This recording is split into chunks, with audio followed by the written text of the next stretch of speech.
Episode की शुरुआत वहीं से होती है जहां से पिछले एपिसोड खत्म हुआ था। पिछले एपिसोड के एंड में देखा था सामने से किंग यहाँ पे बताता है इंग वाइंड माउंटेन नाम का एक माउंटेन यहाँ पर है। तो यहाँ के मतलब कौन है माउंटेन, मतलब कैसा माउंटेन है, कहाँ पर है और क्या इसके द्वारा रास्ता मिलेगा। ये कदम हमारे जो सेटल लोग थे ना, उन्होंने बहुत लोगों ने ट्राई यहाँ पे मारा था यहाँ से निकलने का, लेकिन एंड में किसी को रास्ता मालूम चला नहीं। लेकिन एक हमारे सेट है तो उन्होंने जब यहाँ पे पता करने की कोशिश की ना, उनको इस माउंटेन के बारे में मालूम यहाँ पे चला, लेकिन चांसेस यहाँ पर कंफर्म नहीं थे।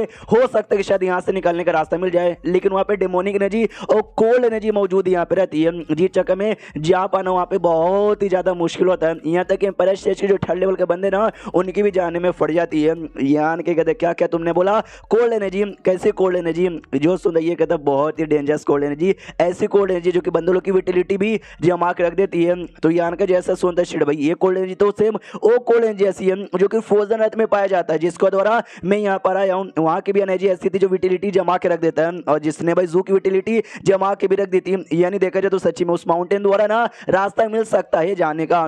किंग से कहता है कि यहाँ भी तुम्हारी जान यहाँ पे छोड़ देता हूँ, क्योंकि तुम किंग हो, यहाँ पे जो भी इंसान आते तुम उनकी प्रोटेक्शन करते हो, तो भाई प्रोटेक्शन करने का, लेकिन आगे चलेगा कोई गड़बड़ मत करना। वो भी कहता ऑफकोर्स गड़बड़ यहाँ पे नहीं करूंगा। फिर वापस यहाँ पे जाते हैं जहाँ पे बाकी सारे बंदे ऑफकोर्स जू के साथ यहाँ पे फाइट करे थे। जू अपने ड्रैगन को फॉर्म में थी, तो किंग सबसे कहता भी कि ओ सालो अरे ये क्या तमाशा यहाँ पे किए जा रहे हो, रुको जरा सबर करो। हाँ तो सामने से जो प्रिंसेस थी ना, वो भी यहाँ पे हैरान हो जाते कि अब्बा जान आप ही ने अटैक करने को बता, आप ही यहाँ पे रोक रहे हो। और एक समय अब्बा जान ना उस आदमी के पीछे का खड़े, भाई मेरे अब्बा जान यहाँ पे किंग है, उनको आगे खड़े होने चाहिए। तो सामने से किंग भी चला था कि यार ये दोनों हमारे मेहमान है, हमारा काम इनकी सेवा पानी करना, ना कि इनकी कुटाई करना। मैं यहाँ से क्या लोगे कि तुम लोग कुटाई करने लगे। तो प्रिंस भी समझ जाते कि लगता है अब्बा जान की कुटाई हो गया, अब्बा जान हार मान गए। तो कहते कि ना हम लोग लड़ाई थोड़ी ना करें, हमने तो बस ये नॉर्मल सी प्रैक्टिस यहाँ पे करे, फाइटिंग वाइटिंग की। किंग भी कहते प्रैक्टिस, अरे प्रैक्टिस में बंदों की जान थोड़ी ना निकाली जाती है, और इतना सारा नुकसान नहीं ना होता। हाँ तो बेटा भी सामने से सॉरी अब्बा जान, अब क्या ही कर सकते, हो गई गलती तो हो गई, हमको यहाँ पे माफ कर दो। सामने से वो भी कहता है किंग के अरे यार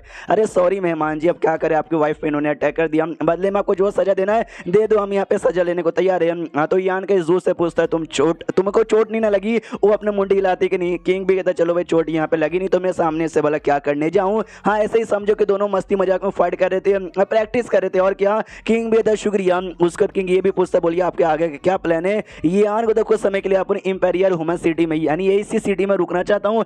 किंग भी कहता डोंट वरी, आपको जब तक रुकना ना, अब जब तक ना आराम से यहाँ पे रुक सकते हो। ये कहते यार डोंट वरी, हमें थोड़ी सी तैयारी करनी है, उसके बाद हम लोग यहाँ से निकल जाएंगे। तैयारी करने के लिए जब तक हमको यहीं पर रुकना चाहिए। इसके अलावा यहाँ पे ड्रैगन क्लैन का एक और भी मेंबर आया था, आई होप कि आप उसको यहाँ पे फाइंड कर देंगे। जो सुंदर ये भी कहता डोंट वरी, हम अपने सारे बंदों को भेज देंगे उसको यहाँ पे फाइंड करने के लिए। उसके बाद ना क्या बोलते भाई, इनको कमरा दिया जाता है, और क्या उस कमरे में जाके बैठते हैं, और ये जू को सारी बातें बताता जो भी किंग द्वारा यान के को मालूम चला। ये भी कहती हो इसका मतलब मानना पड़ेगा, ये दोनों तो सच्ची में काफी यूनिक है, और यहाँ से निकलना है तो हमको भी इंग वाइंड माउंटेन में जाना पड़ेगा। ये यान को तो यह सभी के लिए तो भाई वही एक रास्ता मालूम है, और कोई रास्ता यहाँ पे मालूम नहीं है। और ऐसा भी नहीं कि कंफर्म कि हम लोग जाएंगे और रास्ता मिल जाएगा, हमको जाना पड़ेगा, ढूंढना पड़ेगा। और एरिया बड़ा डेंजरस है, फ्रोजन अर्थ में हम लोग ज्यादा डीप एरिया में नहीं गए थे, लेकिन तो भी हमारी बैंड बज गई थी। सोचो यहाँ पे रास्ता ढूंढने के लिए ज्यादा डीप एरिया में जाना पड़ा तो कितनी ज्यादा यहाँ पे बैंड बजेगी। प्लस तुम्हारा भाई जू लाई उसको भी ढूंढना बाकी है। ये कहती है देखा जो हमारी ह्यूमन इंपेरियल सिटी यानी ये सिटी बुरा नहीं है, यहाँ पे सेक्रेटरी भी सबके प्रोटेक्शन करता है।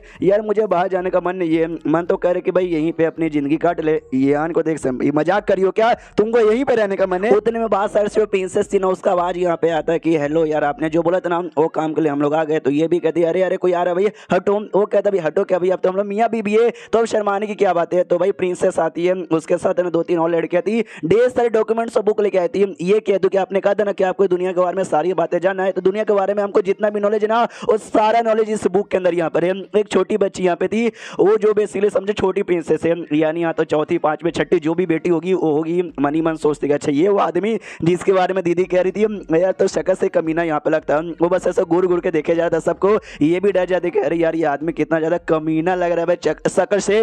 प्रिंसेस कहती है तीसरी वाली कि हाँ आपको कोई और काम है क्या, हाँ ये तो बोलो वरना हम लोग यहाँ से चलते हैं। यान को कि हाँ भाई अभी के लिए तो कोई काम नहीं है, बाहर साइड यहाँ पे भाई इंतजार करो, कोई काम यहाँ पे रहा तो बुला लूंगी। ये भी कहती हो कि मनी मन सोचती भाई अब्बा जान का ऑर्डर है कि जो ये बोलूं चुपचाप करने का, वरना मुझे तो इतना गुस्सा आ रहा, मन तो कर रहा कि भाई इसका मुंह यहीं पे तोड़ के मैं रख दूं। उसके बाद यहाँ पे वो बाहर निकल जाते हैं, और क्या, और ये सारा डॉक्यूमेंट है ना पढ़ने लग जाते, दो चार और नई बातें मालूम चलती है, स्पेशल जू तो और कंफर्म हो जाती है। और कहती है सच्ची में यार ये जो दुनिया ना डेमोनियम के बीच में और जो स्टार बॉडी है उसके बीच में लोकेटेड है। जो सुनते यान को तभी तो यहाँ के जो वर्ल्ड प्रिंसिपल ना चेंज होता है, कभी स्टार बॉन्डी जैसा होता है और कभी डेमोरियम जैसा हो जाता है। ये कहते फिर तो सच्ची में दुनिया काफी डेंजरस है। वो तो अच्छे वो सेक्रेटरी यहाँ पर इनकी प्रोटेक्शन करता है, वरना ये डेमो लोग आते हो कब की बैंड बजा देते हैं। जो सुनते यान को यस, ये बात तुमने एग्जैक्टली यहाँ पे ठीक ही बोला।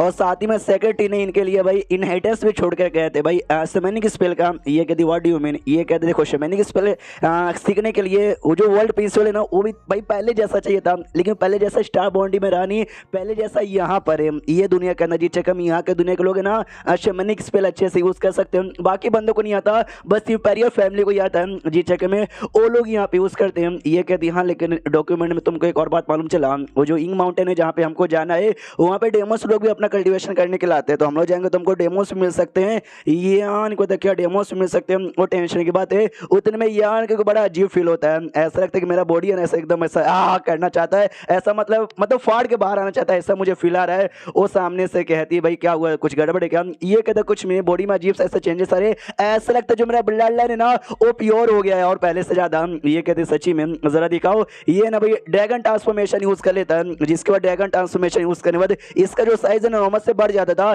तो ये कहते कि एक समय पहले जो मेरा साइज था ना वो 40 मीटर का था, लेकिन अब 45 मीटर का हो गया, 5 मीटर यहाँ पे बढ़ गया। ऐसे कैसे, जबकि मुझे याद है मैंने कुछ ऐसा किया भी नहीं था, मुझे कुछ ऐसा मिला भी नहीं था, नहीं मैंने कोई स्किल ना कोई मैंने टेक्निक यूज की, बस ऑटोमेटिक अपने आप मुझे लगा कि भाई बढ़ गया, मैंने ट्राई मारा तो सच्ची में बढ़ गया। अरे जो तुमको कुछ मालूम है क्या? एक सेकंड, तुम शर्मा रही हो या तुम शर्मा क्या कर रही हो? एक सेकंड, शायद तुमको कुछ ना कुछ यहाँ पे मालूम है तो बताओ भाई ऐसा क्यों यहाँ पर हुआ। वो नहीं बताती, सामने से ये कहता है क्या भाई इससे तुम्हारा कोई सिगरेट विगरेट तुम्हारे ड्रैगन क्लैन का रिवील हो जाएगा। वो मुंडी लाती कि नहीं यान को तो नहीं, तो फिर तो बता दो यार, नहीं बताओगे तुमको सजा मिलेगा हमारे फैमिली का रूल के हिसाब से। ये कहती कैसा फैमिली, कैसा रूल, कैसा सजा? वो कहता भाई तुम पहले बताओ। तो वो सामने से कहती कि नहीं मैंने बताना नहीं बता सकती।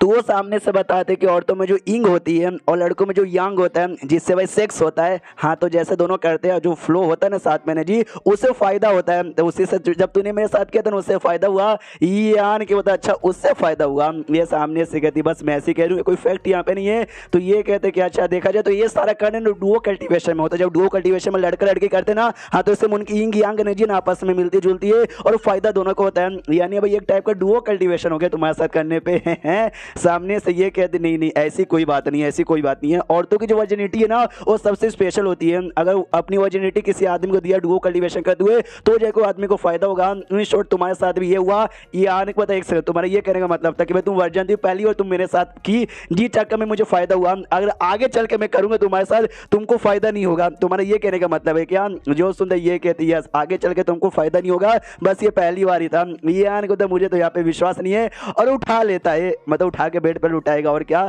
और चैप्टर यहीं पे खत्म हो जाता है। तो चैप्टर खत्म तो वीडियो भी खत्म। तो मिलते हैं अगले किसी वीडियो में, जब तक के लिए बाय बाय।